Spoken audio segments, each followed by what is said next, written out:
Coming front court, across the timeline with 10, knocked away, Dudley Bradley.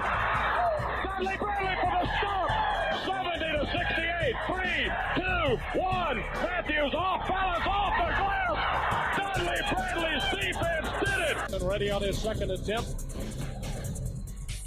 That one is no good. They battle for it, loose ball, recovered Marvin, he scores. Pushes into Hubert Davis. 8 seconds. Davis trying to get free. Over to Fox. Fox, baseline. Up for the shot. Good! Off the glass! Oklahoma calls timeout, but the game is over! The game is over! Carolina has upset number 1 Oklahoma! Turns it over!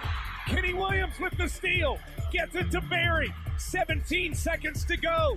Barry, Duke not fouling. Gets it to Johnson. To Pinson for the highlight. Inbounds goes deep on the right sideline to make. Holy smokes, a long three! Are you kidding me? Holy cow! Vincent gets all the way to the rim, and what a way to pick up his first field goal of the season by throwing down the tomahawk. With 20 seconds left to play, goes back to Michael Jordan, jumper from out on the left, good! 63-62, 13, 12, 11, Georgetown with one timeout. Fred Brown looking, oh, way to Worthy! Worthy 5, the Tar Heels are going to win the national championship! Rebounded by Weber. Michigan out of timeout. Weber front court, Carolina with foul. He takes the timeout, they're out of timeout. Technical foul! Technical foul! Brown gets it into Williams. Here comes Williams front court. Williams on the drive. Gets it back out to him. Long outside shot. Short rebounded. Hey! It's over! Carolina has won the national championship! How about them Tar Heels? They are the national champions. That's it! Make room for 2017. The Tar Heels are the national dadgum champions. This is the Roy's Boys podcast with your host, Joshua Marlowe.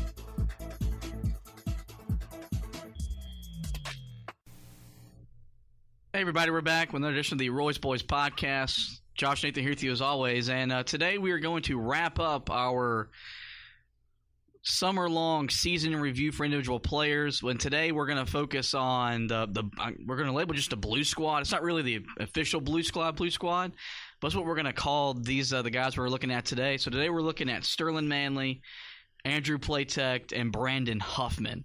All these guys, didn't really play a whole lot, whether it was for injuries for guys like Manley or just minutes for Platek and Huffman that just weren't available. But these guys, they did a little bit to contribute. They to help the team at various parts of the season. And they're going to be, in my opinion, a really big part of what this year's team's going to do. And we'll go in and we'll start with Sterling. And we've had some very harsh opinions about Sterling Manley on this podcast. And it's not nothing negatives. This was a guy that as a freshman I thought was going to be a big-time player, more so than Garrison Brooks. I was wrong. It's been clearly proven that Garrison is the better of the two players. And it was Sterling. It's always been something since he got on campus. And, his freshman year never passed a conditioning test, ever. That's why he could never start. He finally passed it as a sophomore, but the motor just wasn't there. Then he got hurt. And as of 3 weeks ago, he still hasn't fully recovered from that injury. Kind of baffling to some degree, unless it's a lot worse than we let it to believe. The way I kind of took it was he's not doing what he needs to do to rehab properly to get ready for the upcoming season. So you look at what he did last year, not a whole lot. Gave us 3.5 points per game and roughly 3 rebounds. He's going to have to do a lot more this year if this team's going to be good. He didn't play a whole lot of minutes, so the 3 rebounds I think is less concerning.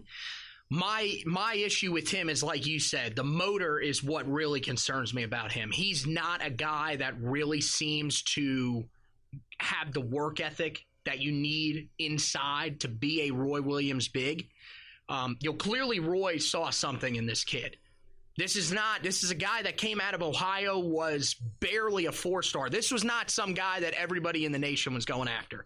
This was one that Roy kind of handpicked. So there was something there, but I don't know if it was the injury that kind of set him back. The motor was I didn't think fully there his freshman year, but I thought, okay, he is a freshman. Maybe that's just maybe he's just a freshman who's a little not scared, but a little shocked by the moment of being at an ACC school playing in the toughest conference. Once he got injured, and he came. We didn't see him much late in the year, but he was a guy that I just, the motor just, anytime that I saw him on the floor, you know from, watching games with me, there were moments where I thought, okay, he just didn't run. He didn't run that breakout. He wasn't getting back on defense. He wasn't getting on the glass like he should.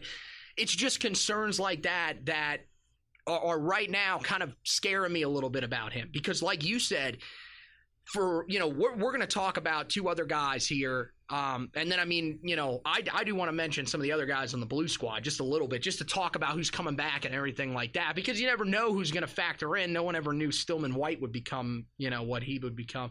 But, when you look at Sterling, he's going to have to be better next year. He's going to have to be a guy that can come off the bench and contribute, because we don't have that guy behind Bacot and Brooks. It's him. He's got to step up. I think he can, and I hope that he can take it to the next level. But with the injury concern, I don't know. I'm not going to say that he's not working towards it, because we've seen, videos of him doing work on the court and everything like that. I'm more concerned in that area of, is this injury healing correctly? What, could this be something that ultimately could end his career earlier than once thought? Yeah, you talk about him needing to be productive. You got to think, Luke May is gone. There's going to be a lot more minutes now on the interior. And Roy Williams has been adamant since the Auburn loss in the NCAA tournament. We want to get back to putting the ball inside first. Mm-hmm. We've seen having to rely on jump shooting what's gotten this program a round of 32 exit and a Sweet 16 exit to SEC teams. That's not Carolina basketball. The ball's got to get back inside more often. And it's like you said, after Brooks and Bacot, who's that guy? It's poised to be Sterling Manley, assuming that he takes the next step. Like I said, this is a kid as a freshman that I looked at and was like, remind me of just a little bit bulkier John Henson kind of guy with the length. I agree. The way he was he can grab rebounds, can get the ball at a high point and finish at the rim. Has a very good outside jump shot for his size that John Henson developed. He showed up to campus with that. So he had all the tools that I thought this guy can be the next great big to play for Roy Williams. Hasn't worked out There's so one far. difference. It's the motor. Yeah. John Henson was a guy that, he was not the most talented guy on the floor. He had a jump shot. It was one of the ugliest I think I've ever seen in my entire life. But he was a kid that worked and worked and worked. And eventually he might have been the best player on the final team that he played on. It's tough because there's so many great guys, but he worked that hard. The thing that made, Henson and Zeller so good was their ability to run the floor as big men, as a tandem. Like, okay, Hansborough was excellent at his own. I mean, Sean May wasn't known for running the floor, but Henson and Zeller run the floor really well. It's probably the best, we've had. And we haven't seen that with the lineage of big since then. I mean, not even with the guys that won a national title. They weren't great rim runners. So you're right. And I'm with you where I've complained many a times about the effort to get down. It's amazing how you run harder, you're going to get a layup instead of now we're having to get back and set up in the half court. And we know traditionally we've gotten a lot better in the half court, right, in recent years because of the point guard play. But this has been a program that thrives in the open floor game. So, it's the little things that make everything else much easier on the offense and helps Carolina win basketball games. I do think with a guy like Bacot coming in, and we've pretty much already penciled him as a starter, maybe that motivates him. I think it also helps Manley that he doesn't have to be a starter. Maybe it does. So he has that motivation. But there's also some motivation from another guy that I don't think when he came to Carolina we thought would factor in the rotation, and that's going to be Brandon Huffman. And here's why. The numbers don't pop off the table. 1.1 points per game, 0.9 rebounds per game. But in his time on the floor, when you factor into the efficiency stuff they do in basketball, he led the team in offensive rebounding percentage, total rebounding percentage. His player efficiency rating was 25.1. That led the team, and had the lowest turnover rate on the team at 3.5%. So this was a guy who, when we talk about making the most of your minutes, this guy did that. And he does all the little things that we as fans and the coaches love, as he's our dirty work guy. He's going to scrap inside with guys that are bigger, taller, faster, and stronger, but he's going to give you that effort. You'll see him dive on the floor. Hell, you'll see him run the floor. It ain't pretty, but he'll run. And I think going into this year with the lack of total depth inside that we've been having, there's going to be a role for him to fulfill, assuming he keeps progressing at the rate that he can. He's a strange player because when he came in as a freshman, I think there were some people that thought he could be a part of the rotation within the next 2 years. Then last year, he ends up as a Blue Squad member. A lot of people just kind of forgot about him. Didn't really talk about him when he was on the floor.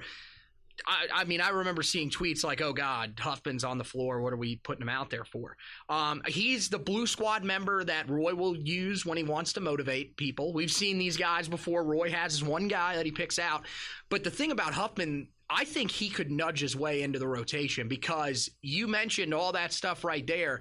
You go from a guy that we were just talking about in Sterling Manley with motor questions to a guy that nobody will ever question the motor on Brandon Huffman. When he gets in, even if it's in limited time, he makes sure that he makes the most of his minutes. We saw him plenty of times in, the garbage time when the Blue Squad was in. He was the guy on the floor scoring. And it wasn't just, okay, I'm getting to the basket and throwing it down on guys that aren't really that good. A lot of the teams that we played left in their starters with our Blue Squad guys in, and Huffman was taking jumpers. He was actually working on things that you want to see guys work on to get better. So, I don't know how much of a role he'll end up having, but here's the thing. There's an opportunity because you mentioned it. Armando Bacot's going to start. Garrison Brooks going to start, more than likely. I mean, unless something just ridiculously unforeseen happens. Sterling Manley is that guy there, but we've heard the injury issues that could be plaguing him as well. So Brandon Huffman might not have a real choice. He might have to be that guy that steps in. I don't think he's going to be like a Luke May, but I think he's a guy that has enough of a work ethic that he could be a serviceable bench player. What he can be, will be, is going to be, depending on how the rotation shakes out, is a lesser Joel James. I was thinking Desmond Hubert also. He's better than Desmond Hubert ever thought of being, just because Joel James, you got to remember, started on that team that made the title game in 2016. True. Was a big part of what that team did, mainly on the defensive end, anchoring the defense, did a lot of the dirty work. And you never questioned his heart and willingness to play the game.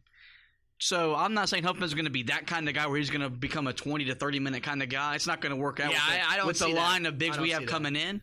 But he's going to be a guy that will probably get 6 to 8 minutes a night. And for those 6 to 8 minutes, you'll probably see the defense be better. Especially the awareness stuff, the talking will be better, and then probably the energy level just on the floor will be better because he's going to run the floor and do all those little things because that's what he has to do to get playing time. Right. Because the skill doesn't warrant him probably being a big factor on Carolina. If he doesn't play a lot, he also holds a very big role on this team because he is the guy that has fun on the bench. Yes. He's a lively guy on that bench. And I know that this is never talked about, but you have to have that guy on the bench. One of our favorite guys that never saw the floor. We love him. Aaron Rollman. I love Aaron Rollman. He was great because we actually see this. This is how nerdy we are on this podcast. We actually used to watch his Aaron reactions Rollman on specific clips when we go back and watch the highlights and stuff like that. He's just a motivator. It's something that, okay, even when there is a down moment on the bench, a guy like Brandon Huffman is a guy that can liven up the environment, and we'll also see Brandon Huffman coming out of huddles being the guy that's clapping and saying, hey, let's get it together here. That's something that Dean Smith instilled in the program. and Roy Williams has done a really good job just carrying that on. And